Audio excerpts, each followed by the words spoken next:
Right, joining us now via webcam is Gavin Ellis, Director at Hubbub, an environmental charity which encourages the public to get engaged on environmental issues.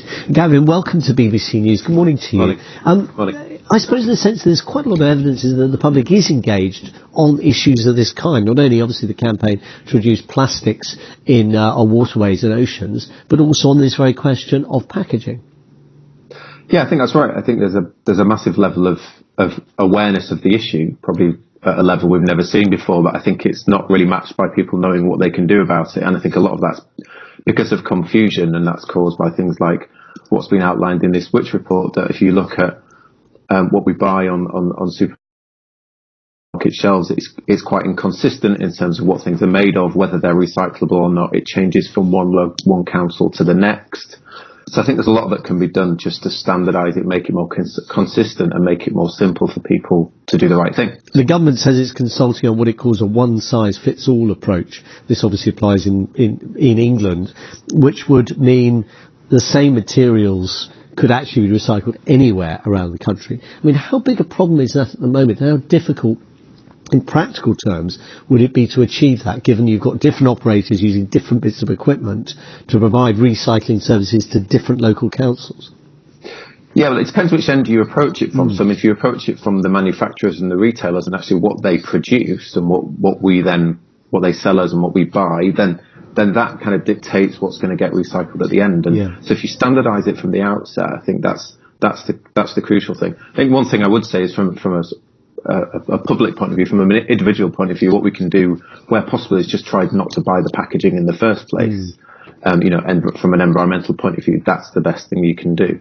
And it is noticeable, isn't it? A lot of people now, far fewer people, I would say, are putting, for example, loose fruit into plastic bags and into the trolley than once were. There's a sort of more consciousness that just stick the thing in the trolley itself and get it into your main bag when you get to the till, if you're able to do that. Just in terms of some of the specific figures, I was struck by some of them in this report. Morrison's had the most packaging that could not be easily recycled, 61%, not least because it used non-recyclable plastic film.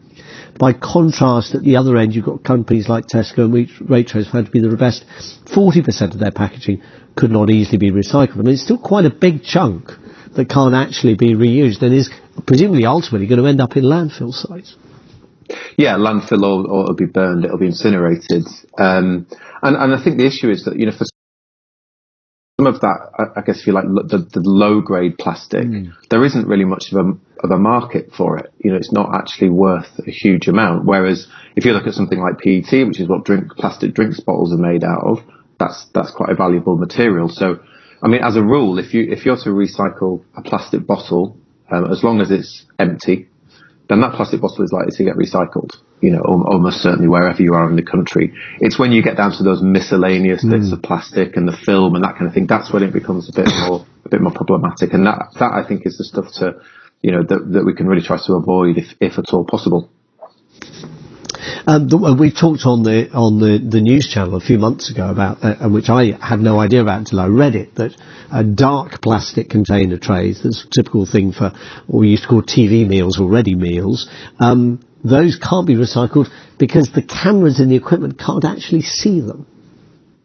Yeah, I think it's something to do with the lasers and it's on a sort of black conveyor belt, so it doesn't pick it up. But that seems a remarkably simple problem to solve, and yet it hasn't yet been solved.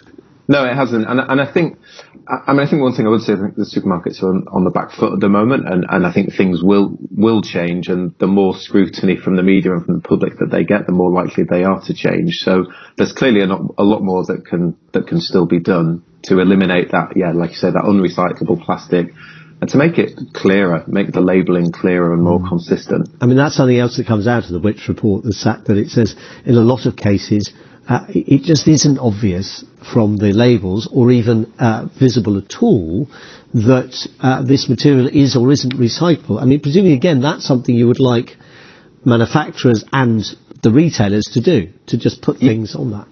Yeah, definitely. And I think that there should be a steer from government and guidance on what they should be doing. I think it comes back to making it simple for people. I think most people now are aware of the issue. They want to do something about it. So let's make it as easy as possible for people to do the right thing. Gavin Ellis, Director of Environmental Charity Hubbub. Thanks so much for talking to us about that Which report.